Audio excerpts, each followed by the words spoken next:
네, 여러분 안녕하십니까? 오늘은 저번에는 현금이라는 쉬운 주제를 했으니까 이번에는 어려운 거 한번 해봅시다. 어려운 거 뭐다? 네, 회계사들로 잘 못한다는 연결입니다.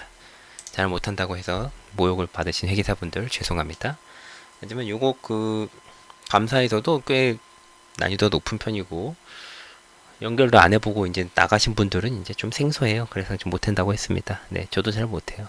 한번 해보긴 했는데 작은 회사만. 네. 네, 제가 한 거랑 좀 많이 바뀌었더라고요. 네. 한번 봅시다. 네.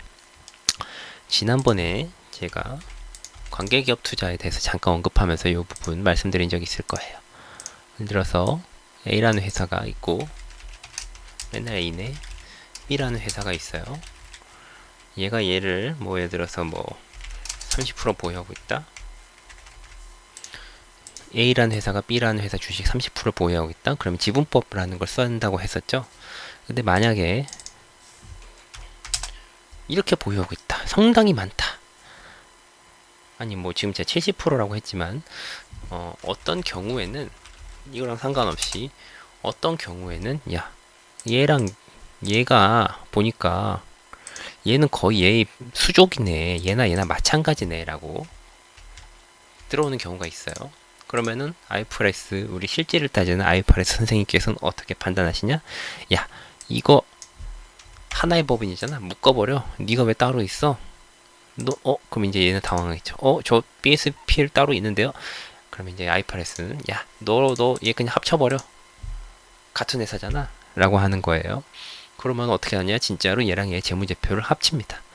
얘가 뭐 건물 100 있고 얘가 재고자산 100 있으면 합쳐서 건물 100 재고자산 100의 회사가 되는 거예요. 그거를 주 재무제표로 사용하라고 하고 있습니다. 그래서 주 재무제표는 연결이다. 네, 연결입니다, 여러분. 별도가 아닙니다. 그래서 여러분 재무제표 나중에 전자공시 다트 들어가면 아시겠지만 여기 먼저 맨 위에 있어요. 네, 연결입니다. 연결. 근데 이제 단점이 있죠. 이제 투자하는 입장에서 보면은 뭐 얘만의 상황을 알고 싶은 상황을 이제 볼 수 있긴 한데 이제 이걸 짬뽕에 놓으니까 네. 좀 얘는 좀 따로 이렇게 꺼져줬으면 좋겠는데 이게 막 자산이 혼재돼 있으니까 좀 불편함을 느끼는 투자자도 있고 그래요. 네. 어쨌든 연결은 이렇다. 자, 그러면은 어떤 경우에 얘랑 얘를 하나의 회사로 보느냐? 그것을 우리가 지배력이라고 봅니다. 지배력. 얘가 얘를 영향력을 미치고 뭐 이런 게 아니라 얘가 얘를 아예 장악하고 있더라. 그걸 지배력이라고 부르는데 지배력에 대해서 간단히 알아보는 시간을 가져보겠습니다. 지배력이란 무엇인가? 네. 아이퍼레스는 이렇게 얘기하고 있어요. 야, 힘이 있냐? 변동이익에 노출되거나 권리가 있냐? 권리가 있나?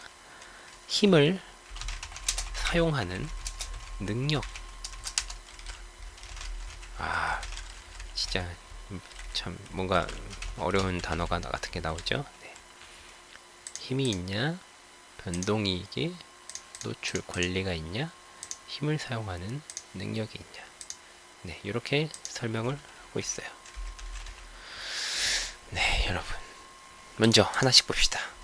자, 하나씩 보기 전에 이 세 가지 요건을 하나라도 충족하지 않으면 지배력이 없다고 봐요. A라는 회사가 B라는 회사에 힘 있고 변동이익 노출 걸리는데 힘을 사용할 능력이 없다? 그러면은 걔는 연결 대상이 아니다 라고 보는 거예요. 어떤 경우가 의미하는 건지 하나씩 봅시다. 자, 먼저 힘. 속성으로 설명드릴게요. 지분율 50% 넘냐 안 넘냐? 거고요. 힘을 사용하는 능력. 대리인이냐 아니냐? 아니냐? 변동이익에 노출된 권리. 사실 이거는 이거를 하는데 이걸 안 하기가 어려워서 자, 초보분들 그냥 이렇게 이해하시면 돼요. 과반수 이상의 지분을 확보하고 있으면은 지배력이 있다고 봅니다. 끝. 여기까지 배우시고 더 이상 알고 싶은 분은 강의를 들어주십시오. 자, 갑니다. 힘이란 무엇이냐? B라는 회사에 A가 지시할 수 있는 어떤 현존 권리라고 설명을 하고 있어요. 네. 즉 얘기하면 의결권의 과반수라는 거죠. 하지만 여러분 한 주당 한 의결권이 있는 거니까 사실 과반수의 주식이 있냐 라고 표현을 하면 되겠습니다. 50% 이상을 주식을 갖고 있다 라는 게 힘이라는 거예요. 근데 왜 의결권 이런 말을 따로 쓰냐, 주식이라고 하지. 여러분 우리나라 주식시장이 좀 후져서 그렇지 다른 회사에 가면은 한 주당 한 의결권이 아닌 경우가 많습니다. 차등 의결권이라고 있는데 예를 들어서 뭐 스티브 잡스 같은 경우에는 주식을 100주 들고 있고 기타 투자자도 100주를 들고 있어요. 그럼 스티브 잡스가 애플에 대한 지분율을 50%밖에 안 들고 있느냐? 그렇지 않아요. 주당 뭐 차등 의결권이 있으면 야 얘는 스티브 잡스 거는 한 주당 의결권이 막 50이야. 이렇게 해버리면 이제 지분율이 뭐 잽이 안 되겠죠. 네, 이렇게 해놓은 이유는 뭐 여러 가지 있겠으나 여기서 설명할 건 아닌 것 같아서 네, 일단 넘어가겠습니다. 어쨌든 우리나라에서는 주당 의결권이 1주당 의결권이 하나니까 그냥 주식의 과반수라고 얘기하면 된다. 네, 끝입니다. 네, 여기서 조금 더 들어가 볼게요. 이게 사실 단데 아니면은 그런 경우가 있어요. 지분이 50%안 되지만 힘이 있는 경우가 있어요. 어떤 경우냐? 뭐 예를 들어서 내 지분율은 30%인데 딴 회사 딴 주주들은 죄다 0.1%씩 갖고 있더라. 뭐 상장사들 대부분 그렇죠. 어떤 회사에 대해서 지분율을 30% 갖고 있지만 50%가 안 되지만 다른 주주들 잽도 안 돼서 해봤자 사실 안 되겠네. 다른 주주들이 뭐 똘똘 뭉치지도 않고 그러면 그냥 30%가 지배력이 있다고 봐야겠네라고 봐주는 경우도 있습니다.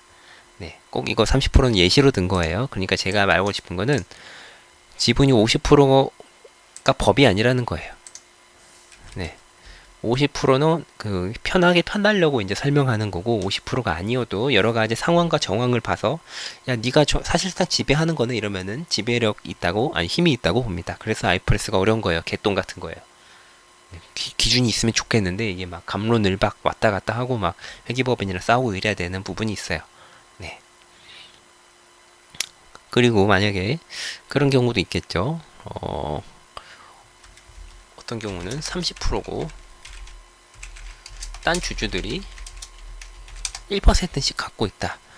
그런데 그럼 70명이 갖고 있다는 거죠. 그런데 최근 주총에서 보니까 다른 주주들이 엄청 능동적으로 참여하고 있다. 이러면은 이제 30%가 간당간당해지는 거죠. 네, 지금 제가 썰 푸는 게 아니라 기준서에 그렇게 나와 있어요. 최근 주총에서 타 주주들이 능동적인지 뭐 이런 것도 감안을 해보라고 하고 있어요. 네, 상당히 아리까리하죠. 그리고 만약에 내가 지분율은 지금 0%이지만 내가 이 회사에 빌려준 돈이 있는데 걔를 주식으로 바꿀 수 있는 그런 게 있어. 뭐 여러분 아시려나 모르겠는데 뭐 전환사채 이런 게 있어. 그러면은 걔도 힘이 있냐 없냐를 판단할 때 고려하라고 하고 있어요. 네. 그거 우리가 잠재 의결권이라고 한번 설명했던 것 같은데 내가 그래서 주식은 한 주도 안 들고 있지만 그렇게 전환할 수 있는 애들 포함하면은 막지금 50%가 돼. 그러면 너 잠재 의결권 50%가 있구나 라고 해서 얘도 힘이 있다고 봅니다. 네. 그렇죠. 잠재 의결권 뭐 예를 들어서 뭐 전환사채 뭐 이런 거에 들 수 있겠는데 뭐 아니면 콜옵션이나 이런 것들 있어요. 그런데 이제 전환사채나 뭐 콜옵션이 있다고 무조건 되는 게 아니라 뭐 예를 들어서 뭐 3년 후에 행사할 수 있다 이러면은 3년 전까지는 힘이 없다고 보고요. 행사는 언제든지 할 수 있지만 뭐 외국인인데 외국인한테 의결권 안 준다 이러면은 걔도 실질적이라고 볼 수 없겠죠. 아니면 뭐 행사나 전환을 해야 되는데 누구 동의가 필요해. 걔도 실질적인 권리라고 볼 수는 없겠죠. 네. 그래서 그런 경우는 다 빼고 본다. 어쨌든 50%가 기본 국룰인데 50%가 국룰인데 플러스 알파로 생각을 많이 해야 된다. 네. 그런 게 힘이다 라고 보시면 되겠습니다. 골 때려요. 막 기준서 보면은 뭐 너는 이건 뭐 법적 뭐 구조적 뭐 이런 것뿐만 아니라 동기 기대를 다 고려해야 된다 뭐 이런 나온 데도 있고 네 어쩌라는 건지 참 난감한 조항이 있습니다. 그리고 이제 여기로 가볼게요. 힘을 사용하는 능력이란 무엇인가? 예를 들어서 A가 있고 B를 지배하고 있고 C가 있어요. 빠빠빠. A가 B를 100% 가지고 있어요. B는 C를 100% 가지고 있어요. 이런 경우로 할까? 아니다. 이렇게 합시다. A가 있어요. A가 있고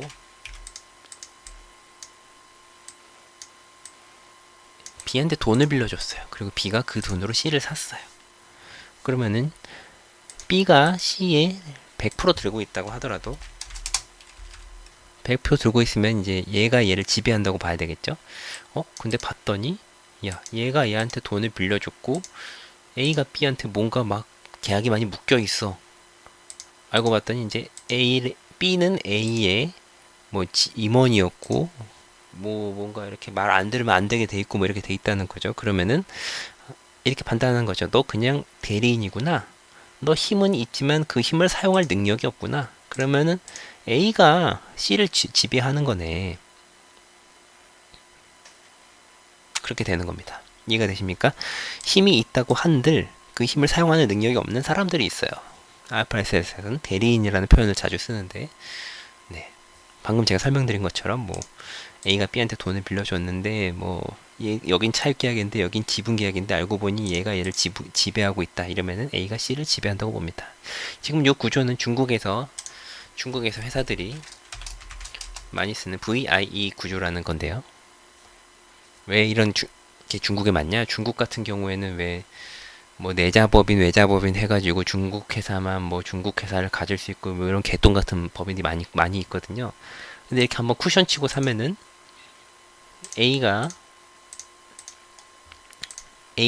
만약에 한국 회사인데 한국 회사가 중국에 어떤 회사를 세우는데 이 둘 간의 지분 관계는 없어요. 계약으로만 묶여져 있는 거예요. 그래서 A는 B를 조종하는데 B는 중국 회사고 B는 C라는 중국 회사를 살 수 있어요. 그래서 A라는 한국 회사가 C라는 중국 회사를 살 수 있는 거죠. 이 VI 구조를 통해서 말이죠. 네. 다시 너무 빨랐다. 한국 회사가 있고 중국 회사가 있어요. 이 한국에 있는 회사가 이 중국 회사를 사고 싶은데 이 외국 회사는 중국 회사를 못 사게 돼 있단 말이에요. 그래서 한국 회사가 중국에 회사를 하나 세워서 뭐 중국 아니면 중국인을 잘 믿을 만한 중국인을 보낼 수도 있겠죠. 그래서 신복을 심어 놓습니다. 그리고 얘 간에는 지분 관계는 없고 무슨 뭐 차입 계약이니 뭐 이런 계약으로 막 묶어놔요. 그리고 얘가 얘를 사게 하는 거죠. 그러면은 이 한국 회사는 중국 회사를 살 수 있는 거겠죠. 네, 뭐 이런 구조가 있다더라. 그래서 능력이 있는 거랑 힘이 있는 거랑 다르다. 칼이 있어도 그 칼을 휘두를 수 있는 능력이 없을 수도 있다. 근육은 있지만 머리가 없으면 안 된다. 근육과 머리 둘 다 있어야 된다라는 거예요. 네. 자, 마지막으로 여기 중간에 써 있는 변동익 설명드리도록 하겠습니다. 아까 예를 들면은 A가 B를 주식을 갖고 있죠. A는 B에 대해 왜 시간 A는 B가 이득을 많이 벌면은 이걸 배당으로 많이 가져올 수 있겠죠. 그거를 변동이익에 대한 권리가 있다고 합니다. B를 지배하는 A는 B가 망하면은 또 안 좋은 그 위험에 노출이 되겠죠. 뭐 지분법까지는 아니더라도 뭐 생각해보면 당연한 거 아닙니까? 배당으로 가져오는 것도 그렇고, 네. 그래서 이런 둘이 서로 B의 이익이 연동이 돼 있더라라는 거를 이렇게 표현을 하는데, 전 아직 좀 모르겠어요. 왜 이걸 이렇게 나눴는지. 힘과 힘을 사용하는 능력이 있으면은 변동이익에는 당연히 노출될 것 같거든요. 제가 봤을 때. 당연하지 않습니까? 내가 이 회사 지분을 1주라도 들고 있으면 배당을 받을 텐데, 그럼 당연히 변동이익이 노출이 된대. 왜 굳이 이걸 나눠놨을까? 그래서 제가 강의 시작 전에도 지금 해석서를 막 찾아보고 했는데 잘 안 나와 있어요. 번역이 개떡 같은 건지. 어쨌든 그렇다. 뭐 그래서 지금 제가 뭐 배당금 얘기만 드렸지만 그런 경우도 있더라고요. 지분이 하나도 A가 B한테 돈을 빌려주면은 그거는 변동이익이 아니지 않냐라는 거에 대한 반문을 하는 건 있더라고요.